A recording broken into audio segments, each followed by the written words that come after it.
even when you get that 6-star medal and you're walking out of the marathon area, everyone's coming up to you and saying like, oh my God, well done. And I think that's one of the like really good things about the whole marathon community is just how friendly everyone is and how everyone's genuinely so happy for you. Are you running a marathon? Oh my God, I could never run a marathon. You sure about that? My God, a marathon, that's like 42 kilometers, 26 miles. I don't understand those people. That used to be me, but not anymore. Welcome to the Marathon Podcast. My name is Christian Warwick. Warwick runs on Instagram, YouTube, TikTok.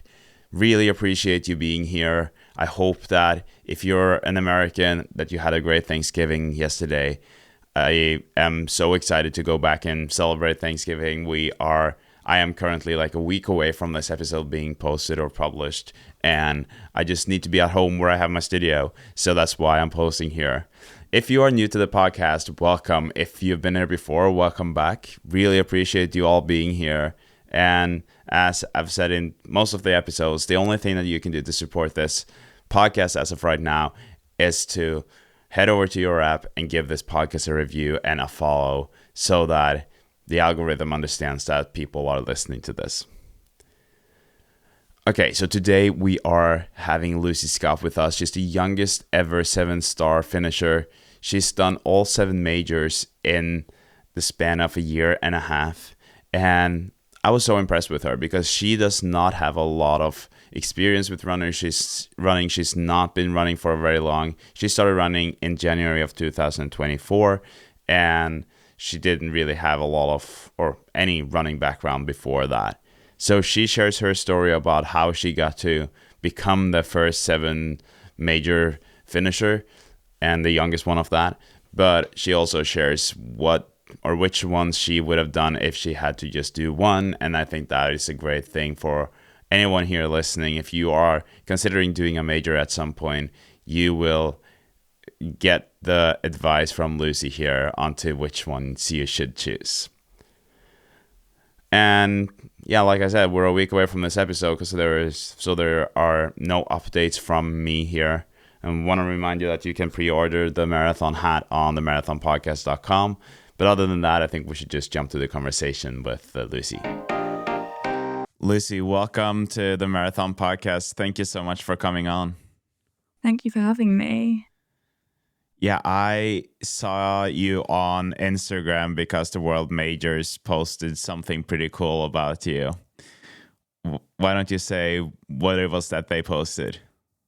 Well, on the 2nd of November, I ran the New York Marathon and became the youngest person to run all of the 7 majors, which has been honestly amazing. Yeah, and you did that in such a short amount of time too, didn't you? Yeah, so I started running in January 2024 and ran my first marathon in London in 2024. And then it's all been within a year and a half from there. Yeah, that's awesome. I was reading about that and I was like, that's crazy. Yeah, I mean, it's been intense, but I've loved it and I didn't even run before. So it's been amazing and hopefully I'll keep continuing on from here. Yeah, I would love to hear more about how this all started. Why don't you present yourself, who you are, and also a little bit more about your running background? Yeah, so my dad, he was actually running the World Major Marathons when I was a bit younger. And so I travelled the world to see a few of his races, and he had run London 3 times. And I always remember saying when I used to watch him, when I'm 18, I'm going to run the London Marathon. So that's what happened in 2024. I turned 18, ran the London Marathon, and unfortunately my dad, who was completing the majors, COVID happened and then he wasn't able to complete them and then he got injured. So after I completed London in 2024, he said to me, why don't you complete the majors? Because obviously he couldn't, so why don't I?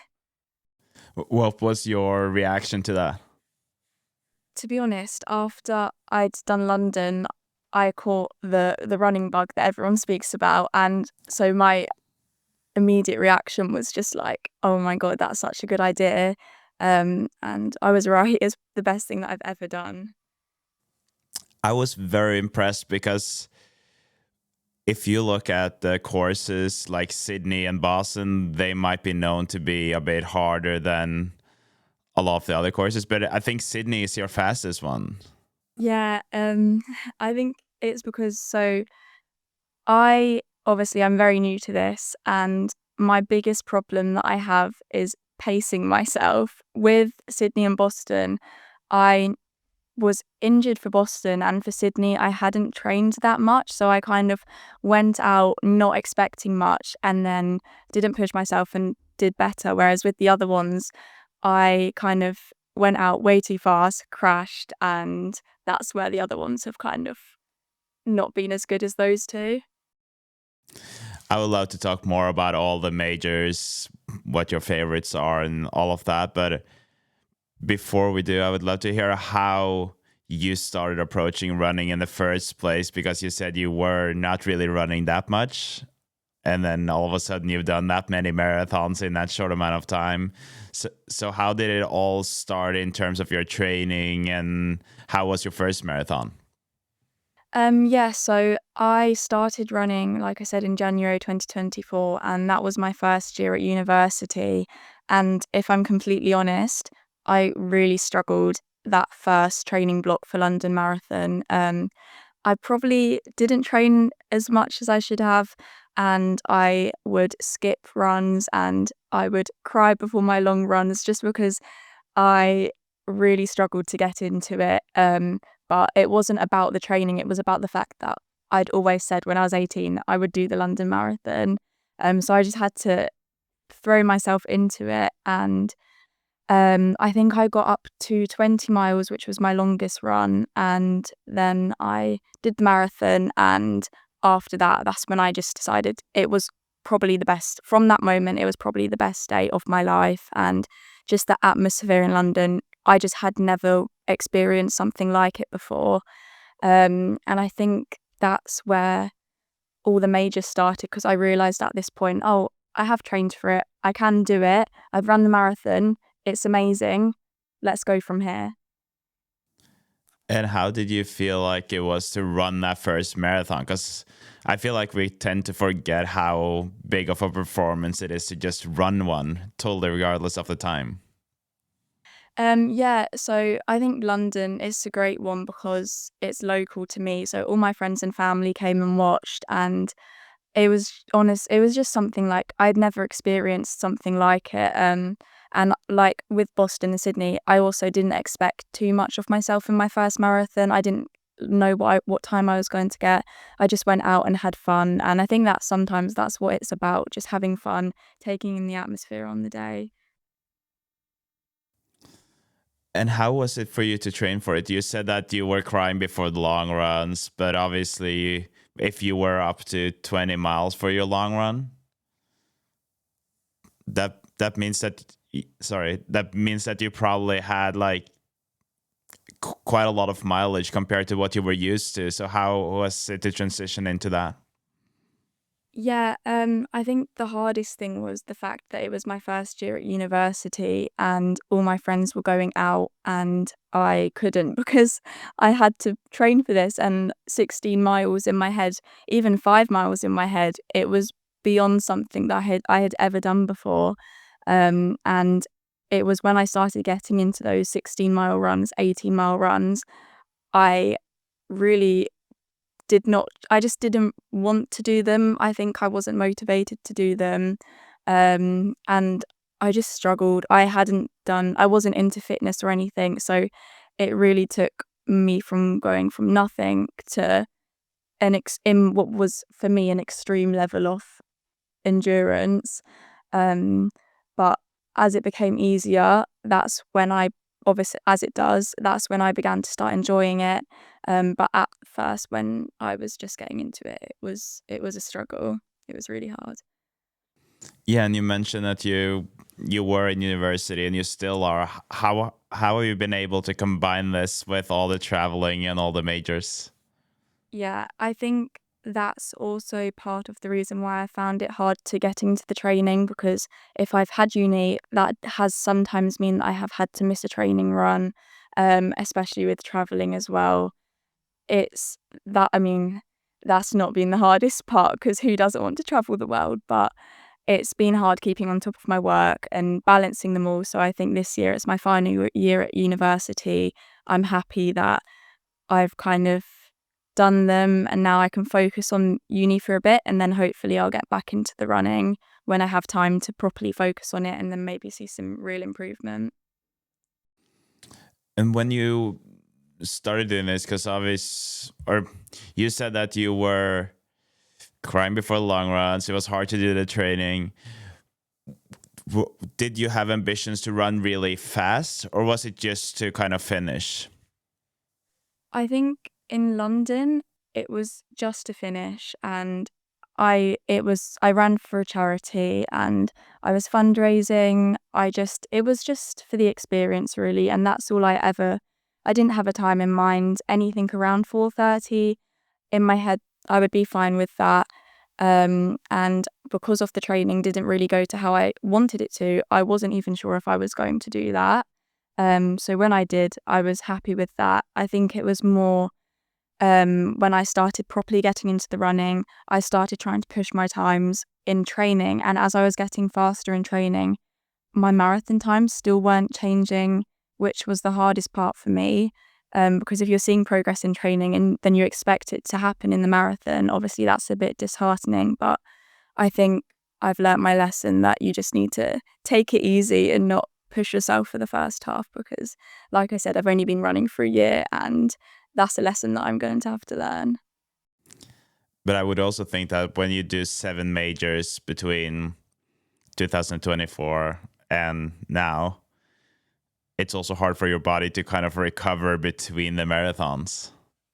Yeah, I mean, I think one of the hardest ones for me was I did Boston and then 5 days later I did London for the second time. And that London this year, that was a struggle. I think 5 days rest was maybe not enough.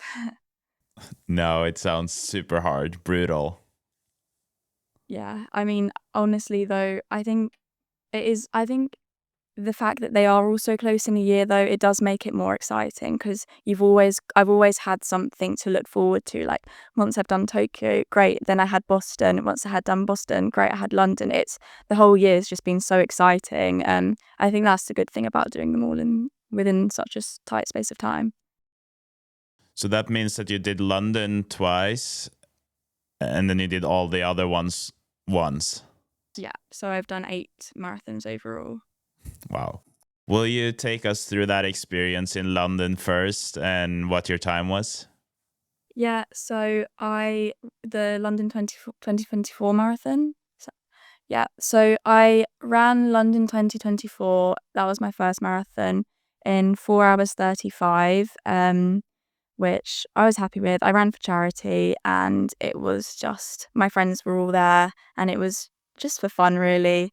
So then after that, we went away and that's when my dad said, why don't you do the majors? And we spent a lot of time because it was quite last minute to try and get a space into Berlin and Chicago, because usually you need about a year or so to try and get a place, but it was literally in like 5 months, maybe 4 months. And I was trying to get a place and luckily someone dropped out of a sports tour for Berlin and Chicago last minute. So they emailed me and said, would you like the places? And I just said, yeah. So then I trained for Berlin over the course of 8 weeks, which isn't a typical marathon training block. Usually you would have about 16 weeks. So I trained for 8 weeks for Berlin and I didn't really know what to expect. And I did Berlin in 4 hours 33 in September 2024, which I was happy with considering I'd only trained for 8 weeks and I hadn't ran between that training block and London. So yeah, and then I think it's when I did Chicago 2 weeks after Berlin that I thought, okay, this is my 3rd marathon, maybe I'll push my time. And then I ended up getting 4 hours 37, which was slower than my previous 2 times because I went out too fast. Yeah, I feel like that makes sense. Most people would also be like, well, 2 marathons within that short amount of time, and then also having London prior to that. But it makes me think, what kind of athletic background did you have before you started running? Because it feels like this is quite the load on the body. Honestly, nothing. I did not I've never been into sports or anything. It was always when me and my sister were younger, we did dance, but I was always the one that would hate it and she would love it. And I've just never done sports. The only sports that I would ever do was at school in PE classes. Wow. But how did your body react to this load?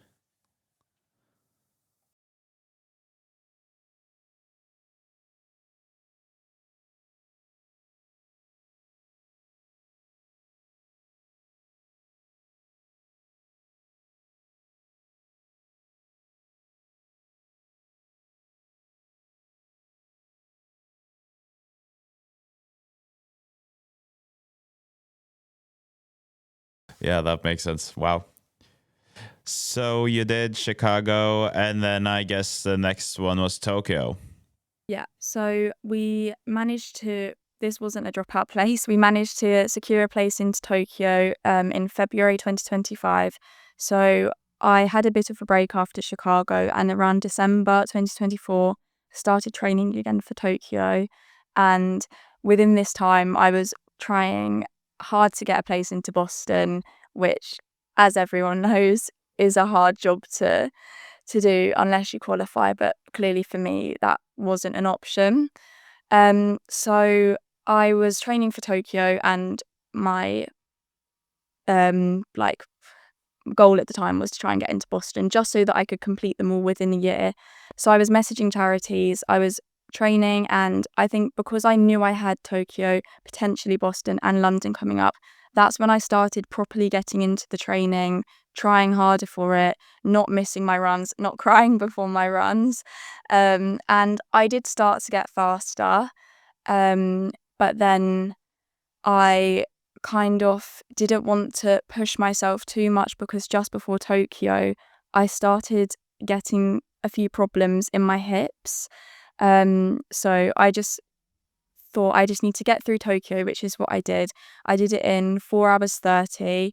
I still went off a bit too fast. I thought I was going to try and get sub 4 hours 30. But it was a really hot day in Tokyo. I got to 20 miles and was so burnt out. So that's kind of where it went wrong for me there. But I loved the race. It was a very different atmosphere to the other races, which is what a lot of people say. But yeah, I did have a good experience running Tokyo and training for it until I unfortunately started to get injured. So how did that develop after Tokyo and leading up to Boston? Yeah, so I got the place into Boston, and this is when I thought to myself, like, I really need to start pushing my speed now. So I did start pushing my speed. I started really like doing interval runs, which I hadn't really done before, and I was getting faster, and this was making me really excited for Boston. Um, and 2 weeks before Boston, I was on a 17-mile run with a friend, and my hip just completely seized up. And I had to go and see physios, and they kept saying, "Don't worry, you'll be fine. There's nothing wrong." Um, so I went to Boston and I ran the race, and luckily my hip held up. But after I ran Boston, and because of the injury, I took Boston easy, ended up getting 4 hours 22, I think, which I think it was due to the fact that I had gotten faster, but it wasn't a massive increase in time because I just took it easy and I didn't want to hurt myself because I was in pain. It was after Boston when I got on the flight home that I was in a lot of pain, and I said to my parents, like, I've got an injury. And it because I had London 5 days later, I did consider dropping out of London. But I really didn't want to do that because it's so close to home. All my friends and family were coming to watch. So I just said to myself, I'll see how I am the day before London. And luckily I was fine. So I went to the start line in London, and this was probably a bad idea looking back at it. I ended up getting to mile 17, and I would say that I pretty much walked most of the race from that point. And I think I got 4 hours 40, 4 hours 40, which was my slowest time, obviously. Um, and I did go out too fast because I had just done Boston, but I was honestly just exhausted from also completing Boston, the injury, and that was probably the hardest thing that I've ever had to do. But did you ever feel like you were jeopardizing this plan of doing all of the majors in a year because you could have easily gotten or seriously injured? Well, in my head, because I hadn't been really pushing my speed until this point, I just thought to myself, oh, it's only really, really fast runners that get injured. I'll be fine. And after I did Boston and London, I went and got an MRI. It was 2 months after, and they came back and said, you've got a bone stress injury, which was likely to have been a fracture that has healed. And I was shocked because I just thought, how can someone that's an average runner do that? But it was because I was pushing myself and pushing my time and trying to get faster, which when you haven't ran before and you're doing that amount of like running and races within a year, you really need to just keep it on a calm level. Whereas I was really trying to push myself, and that's when I started worrying about Sydney, because I had just got my place into Sydney, and I didn't know what was going to happen in Sydney, so I was extremely undertrained, and I started training for Sydney 3 weeks before the race. Um, and yeah, I ended up getting a PB in Sydney, which was 4:18. Um, I don't know how that happened, but I just think I needed the rest after Boston and London. I needed my hip to get better. Otherwise, I don't know if I would have made it to the start line. I don't know if my hip would have gotten worse. But yeah. Yeah, it's crazy that you were able to do that, and I'm not surprised that you got that injury in terms of what feels normal when it comes to running that many marathons in a year. So then you only had New York left. Yeah, so I completed Sydney in 4:18, and then I took a month off running just to try and get my hip completely fine. And then I came back to university at the end of September, and I only left myself a month to properly train for New York. So I didn't really know how far I could run because I had had a bit of a break again. But I went out and ran a half marathon, and I ran it a lot faster than all my other previous times. And then I was running 16-mile runs a lot faster than all of my previous other times. And I was really like, I thought that I could get a big PB here. Um, and I was hitting PBs probably every week in training. And when I went to New York, I did want to try and get a sub 4 hour marathon. But as everyone says, it's a hilly course, and I wasn't going to be angry if I didn't, but I did think that I was going to get a big PB, because of how well my training had gone and how much faster I had gotten. Um, so the biggest mistake for me in New York, I didn't go out too fast for the first mile up the bridge, which everyone tells you not to do. But it's when I came down that bridge, you pick up the momentum, and I kept that momentum going. I needed to slow down. I went off way too fast for the first half of the race, and then I got to mile 15, and that is the earliest that I have ever burnt out in a marathon before. I was on like the Queensborough Bridge, I think it is, where everyone says that you need to just get through that part of the course because it's quiet, there's no crowds, and it's hard. And that's where I stopped and walked for the first time, which I did not want to do. And from that point onwards, I texted my parents and said, I'm just going to have a good time. I'm just going to take all the crowds in. And I completely let go that idea of getting a PB. And I ended up doing it in 4 hours 33, which I wasn't that happy with, but I honestly don't know what else I expected when I went out way too fast. And then you finished all 7 majors. So did you have contact with, Abbott beforehand so they knew that you were gonna finish and make a big deal out of it?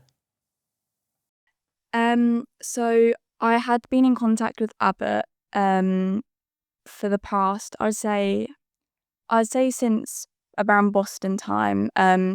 I kept asking them, am I going to be the youngest? And they were like, we'll get back to you, we'll get back to you. So I wasn't 100% sure until Sydney. This is when they said, yes, you are going to be. And I think when I was actually collecting my medal, the people who give you the medal for your 6 star, they didn't know that I was the youngest, but they make a big deal out of all of the runners, so that was really nice, and they're also friendly, but yes, you just kind of go in, get your medal, they take pictures of you, ask you some questions, but at this point they didn't know I was the youngest. It was more of the people handling the socials, I think, that knew of this because I had been in contact with them. Can you say something about that feeling and what that meant to you? Because it's a big deal to be the youngest to ever finish all 7. Yeah, I think as I was running towards the finish line, I mean, after a hard race and crashing out, that last stretch, I just thought to myself, come on, like, this is it. You've worked for a whole year. Just get to that finish line. And my parents were at the finish line, and there's a video of me running towards the finish line, and my mum shouts, go and get that 6 star medal, Lucy. And I was just like, okay, like, this is it, I need to take it in. And I just took it all in, and it was a bit emotional because it's something that I've been working towards for a whole year and a half, and suddenly it's over. But when I did cross that finish line, I was relieved, but I was also it's bittersweet because I want to keep continuing doing it, and it's been something that I've always had something to look forward to. So it's kind of the end of an era in a way, but the feeling was amazing. And even when you get that 6 star medal and you're walking out of the marathon area, everyone's coming up to you and saying like, oh my God, well done. And I think that's one of the like really good things about the whole marathon community is just how friendly everyone is and how everyone's genuinely so happy for you. Yeah, I agree. That's something that I appreciate a lot too. After starting this podcast, I kind of realized that it's so nice to get to know people and you make friends, and it's just, yeah, it's amazing. But I'm curious about, you know, one thing is to run all 7 majors and having that as a goal. And it sounded like your dad kind of suggested that. But when did you start dreaming or planning this youngest and within a year? Because that is kind of taking it much further than a lot of people who dream about just finishing them. Yeah, so the goal wasn't to be the youngest initially. It was my first goal was to complete them by the age of 21, which I'm currently 20 and I'll be 21 in July 2026. So I probably thought that I would have been completing Tokyo and Boston this coming year. Um, it wasn't the goal to do them all last year. It was when I did Berlin and Chicago that I thought to myself, I could be the youngest person to do this because I didn't realize how, like, going to the marathons and looking around, everyone is a lot older, and I was always the youngest person there. So I looked online to see who was the youngest person, and this is when I got in contact with Abbott. It probably was around, I think it was probably around December time that I first started to think that I would be the youngest, but I wasn't sure. And then I started getting into contact with them around Tokyo or Boston time. And this is when they said, like, we'll keep looking at it for you. And because I'd already had those places, it wasn't about getting to be the youngest person. It was more about whether I was the youngest person that I was interested in. But the goal was just to do it before I was 21, which would have been within 2 years rather than a year. What have the reactions been like from friends, family, but also just people all over? Because I assume that you might have gotten some more attention after Abbott posted that you were the youngest finisher. Yeah, I honestly didn't expect the amount of attention that it has brought, and I'm not used to to that kind of attention. So my family and my friends, they're all so proud, and yeah, I think as people that know me as a person, they know how hard I've worked towards this. They're really proud of me. I think what I didn't expect as much was some people online have really not liked the posts that have been going out, and they've been criticizing me quite a lot. And I try not to respond to the comments because that doesn't do anyone any good. But what I'm finding hard to understand is how running for charity, which I have done in a lot of cases, has turned into something that's negative, or for someone that's accomplished something, people have been trying to make that into a negative thing. But I think the majority of support, it has been positive, and it's been really nice to receive, which is good, and that's how it should be, because that's one of the good things about the running community, is that people don't judge people, and everyone usually is really, really proud of everyone. Yeah, I think that you will kind of face that no matter what you do, right? Like as soon as you are online or have an online presence. And I've seen that myself. And the issue is obviously that you can get like 100 or 500 great comments, and then you get this one nasty one, and that kind of sticks. And it's hard to deal with, I guess. But I also feel like it's kind of like you said, that most of the people in the running community, they are great people. They are inclusive and they're super kind and supportive. And then obviously, as with everything, you will have some people trolling and not being nice. But I think that the great thing about the marathon, especially now that it's so popular, is that there is a chance for everyone to run in one way or the other. And I also feel like the things that you've done over the last year and a half is such a good promotion of our sport, and something that will really benefit everyone, totally regardless of charity or not.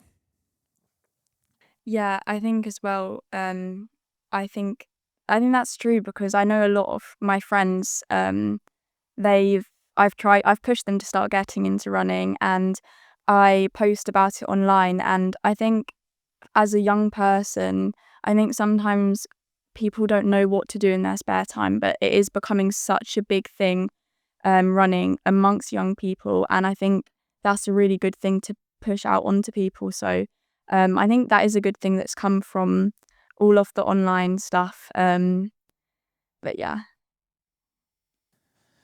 Yeah, and what you said there, I think, is very interesting about you kind of obviously having an influence on your friends or younger runners. And the trend now is that you usually see people my age. So I'm 32. You see people like me kind of facing some kind of identity crisis, right? And oh, okay, I have to start running. And then you start running marathons. And then we have you doing this at age 18, 19, 20. And why do you think it is that it's now starting to also get attractive to people like yourself or the younger runners? Yeah, I think for me, it's it's been something to do in my spare time. I would usually just, as bad as it sounds, spend my time scrolling on TikTok, scrolling on Instagram, and I probably wouldn't even get outside some days. But I think for me, it's just been a way to actually get myself outside, work, to have something to work towards. And I know a lot of my friends, they have just, obviously we've just left school, and some of them have gone into jobs, some of them have come to university. It's a very different environment from when we were at school. So some of those friends that have gone straight into jobs, they've been at a job as everyone else in the world, but they're at a job from 9 till 5. When they come home from a job, sometimes you need to do something to just release everything that you've been doing in your day, get outside. And I think that's definitely what I think so good about it, about running, is that I can be at university all day, but then I can come back and just takes like an hour out of my day to just zone out, listen to music, run. And I think that's partly why people are realizing that it is such a good thing. But I do also think that it has become a trend to do like high roxes, half marathons, and obviously post about it. I think that may be partly why the trends obviously gone up a lot, but I think generally it is more to do with the fitness side of things and more to do about feeling good. And that's why my friends have started running, because it genuinely does make them feel good. Yeah, I totally agree. I see the benefits, and obviously, I think it's great when you're able to see or find that at a much younger age. Like for me, I used to be an athlete, but I didn't find running until like 2 or 3 years ago, and I feel like now I wish that I kind of found that earlier, and I think that that's the case for a lot of people. Obviously, with a marathon, 32 is still kind of a young age, or some will say that it's kind of your prime age for running. But I think it's great that you are kind of a great example of that it's possible to do that at that young of an age too. Because I think that a lot of people might think that, oh, the marathon is, too hard for an 18-year-old. That has kind of been the mentality, which I don't really agree with that. But I think that has been something that a lot of people have been thinking for a long time. And I want to ask you, as you did your first marathon last year and you've done so many marathons now, for people, whether they are your age or older, what would be your advice in terms of starting to run? And maybe they have to start with shorter distances as a 10K or a half marathon, but what would your advice be?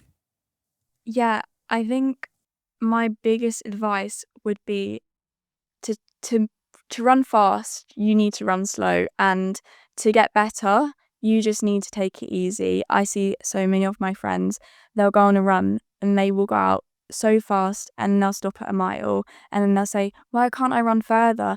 When you're starting out, you need to take it easy and you need to just trust the process, because once you do get to that level, that's when you're going to be proud of yourself and that's when you're going to start enjoying it. At first, it is hard, and that's why you do really just need to go slow and you need to start with really short distances and you will build up from there. I literally started out going on mile runs, and even that was a struggle for me at the time. And then I would add a mile each week, and then I would get to 2 miles extra each week, and that's how I built up for me. It was hard, but once you get to that level of fitness, to 16-mile runs, it becomes easier and it is more enjoyable. But yeah, it's really about discipline. Even if you don't want to go on that run, sometimes you just have to. And I think that's what I've learned. It is all about discipline. Because did you do most of your work alone? Yeah, this was probably one of the harder things for me, because my parents, obviously, they both ran marathons, but they could train together for some of them. And for me, I just had to start from scratch by myself. My dad couldn't run with me because he got injured and now he can no longer run. None of my friends at the time ran. So, I mean, as I've gone throughout this journey, a few of my friends have started running. So occasionally I do go on runs with them, but it's not like marathon distance, training distance runs. But yeah, for most of it, I've had to train completely by myself. Very impressive.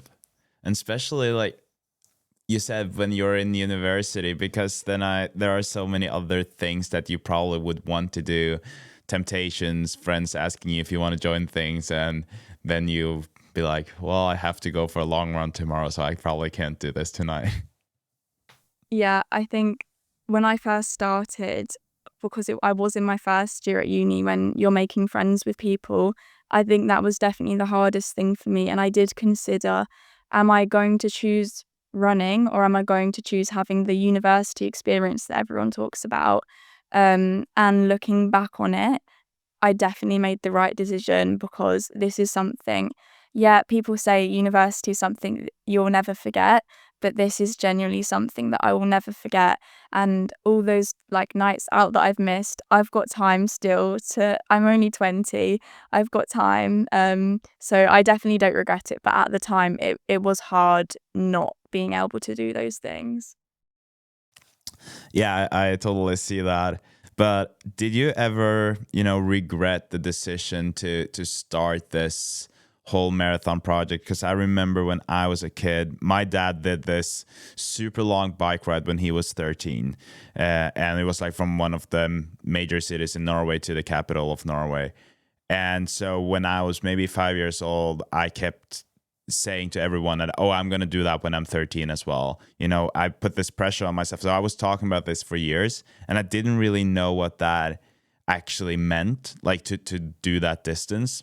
And so when I was 12, when we started training for it, I wasn't really motivated, but I kind of felt like I put this pressure on myself because I've told everyone and myself this thing my whole life. And so when I started training for it, I had zero motivation, but I still wanted to do it. But I'm curious if you felt that kind of pressure because you've been saying it for so long. I think with London, I don't think it was pressure because I hadn't put any pressure on myself to get like a really fast time or anything. I think it was probably, I think the most pressure I felt was London this year when I was injured, and after Boston, it was the fact that I had told everyone, oh, I'm doing the London Marathon for the second time. People knew I was doing that race. I probably shouldn't have done it and I probably should have dropped out. But I think I felt pressure then to definitely do it. People knew I was running it. People were coming to watch. So I felt like I had to do it. And I did want to do it for myself as well. But I think that was a bit of pressure. But with all the other ones, and especially with the first one, I don't think it was pressure because it was genuinely something that I did want to do. That's good to hear. I think that it's so important that it comes from within, that it's something that you want to do and not something that anyone else, like whether it's pressure or just the pressure you put on yourself. So it's good to hear. But in terms of your training, the marathon blocks, the marathon itself, what would you say that surprised you the most? I think surprise. That's a big question. Um, I think I think the thing that surprises me the most is the fact that I can run faster than I think I can. And I think if I had started, so right now I can run at a faster pace than I could probably 5 months ago. I think 5 months ago, I think I probably could have run at the current pace that I can run at, but I just don't think that I thought I could. So I didn't push myself. And don't get me wrong, I shouldn't have pushed myself because that's how I got injured. But I think that's the thing that I always do surprise myself with is that I actually can run faster than I can. I can run further than I can. Sometimes I've gone out on a run and I've thought to myself, I can't run faster than for longer than 5K today. And then I've gone out and I've run like 15K. And I think that's the thing that surprises me the most. I think with the races, obviously I've experienced that, so that's not as much of a surprise, but I do surprise myself in training quite a lot. That's a great answer. I think that is something that everyone needs to hear, right? That you will kind of keep surprising yourself with those things, whether it's finishing or running like you did that many majors in a year or that many marathons in a year or PR. So it's a good thing to kind of remind yourself, but also to remind others about. Yeah, definitely. So after completing that many majors, and I know that a lot of the listeners here, they're interested in the majors, they want to go do them themselves, but there's a lot of money going into that. There's a lot of time. And so for you, now you've recently done all of them. Which ones were your favorites? If you were to kind of say your top three marathons, so 1, 2, 3, what would that look like? Um, okay, so I think my favorite one I had a really good time in Sydney, but I think my favourite one has to have been Boston. It's an iconic race, and I think just even the pre-race atmosphere, the whole weekend in Boston is about the marathon. The whole atmosphere is is amazing, and even my I went with my parents, and they loved the atmosphere. I just think the atmosphere in Boston was something that I didn't expect. And it's just such a historic course running towards the finish line at the end. That feeling was like no other. And running past Boston College, it was just there's so many points off that course that are amazing. So I think probably Boston. And I think even just the feeling of, oh my God, I've gotten to Boston, that adds to it. And then I think my second favorite one has to be Sydney. I really enjoyed Sydney. That probably has something to do with the fact that I did take it easy, but I just enjoyed the course. It's obviously different to the other courses. You're in Australia, you're running down towards the Sydney Opera House. It's scenic. I think that's why I liked Sydney. And also it wasn't too hot. A lot of my other races have been extremely hot. I think that added to why I enjoyed it. And I think my third one, I have to say London. I think the crowds in London are the biggest crowds, maybe apart from New York, that I've ever seen. It is very chaotic, but the crowds in London are amazing. And obviously at home, all my friends can come. So I think London has to be up there as well.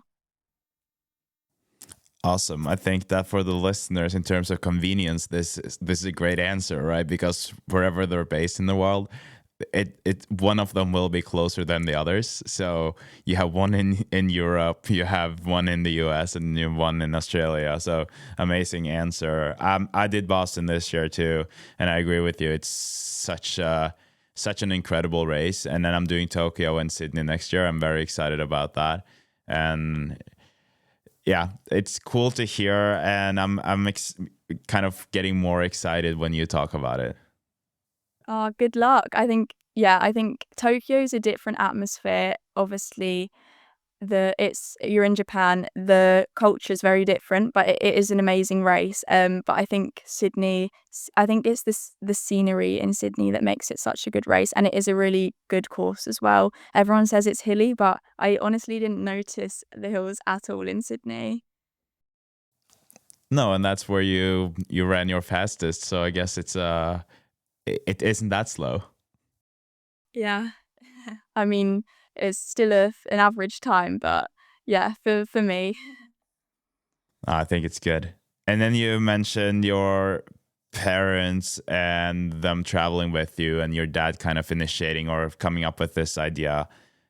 I think that one thing that is almost underrated in the world of marathoning is kind of how good of a thing it is for families, because it gathers people and you have something that you look forward to together.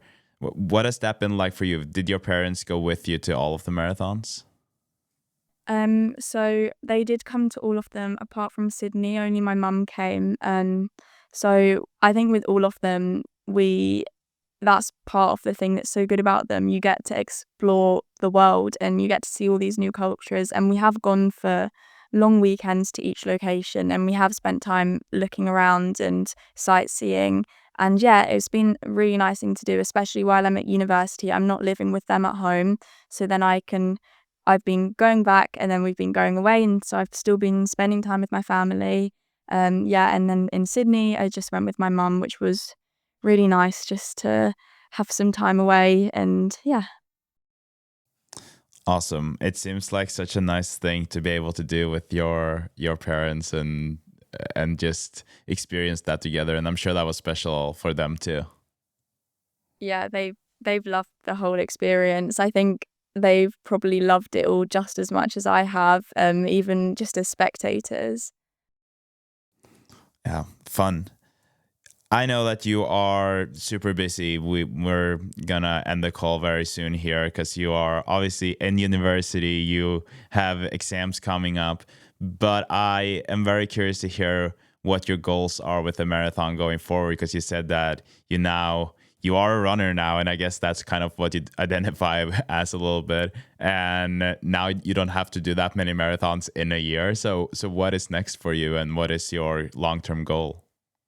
Yeah, so I have got a place in London for 2026, and I'm not 100% if I'm going to continue with that plan because I do have a lot of work at university, but I would, for now, I'm assuming that I am running London. I'm really gonna try and get a big PB. I don't know exactly what yet. Definitely sub 4. That's the goal.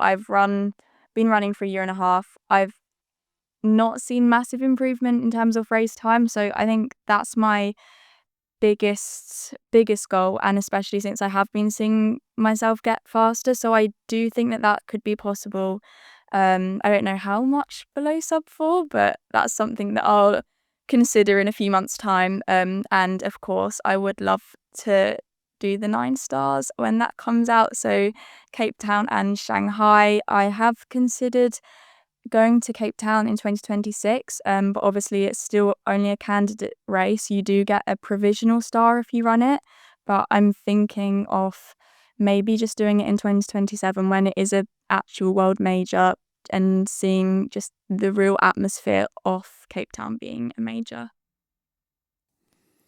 Yeah, it will be interesting to see. It was so sad to see it canceled this year. I really hope that they'll, that's just bad luck, but hopefully they'll figure that out and be able to have it as a major. But do you ever kind of let your ambitions and dreams in terms of doing this almost as an athlete, like kind of chasing the real fast times, or are you more in it for the fun and just the feeling of running? Yeah, I think for the past year, it's definitely been just for the fun. But I think now that I've realised that I actually can do it and that I can get faster, I definitely think that this is something that I will, throughout my 20s, maybe even after that, try and really improve on. And I do want to get some really fast times. I mean, my dad ran his fastest in around 3:30, and I would love to beat him at some point. So maybe that's on the cards in the next few years, but I think that's something that I will definitely work towards.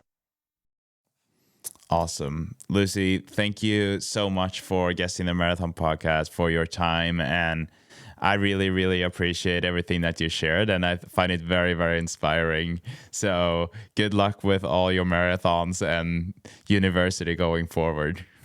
Thank you. Good luck in Tokyo and in Sydney as well. Thank you. I think this is amazing. Hearing her talk about running and seeing how she's approaching it, and especially doing that many marathons in that short amount of time and not really having a running background, it's pretty impressive. And I'm also impressed.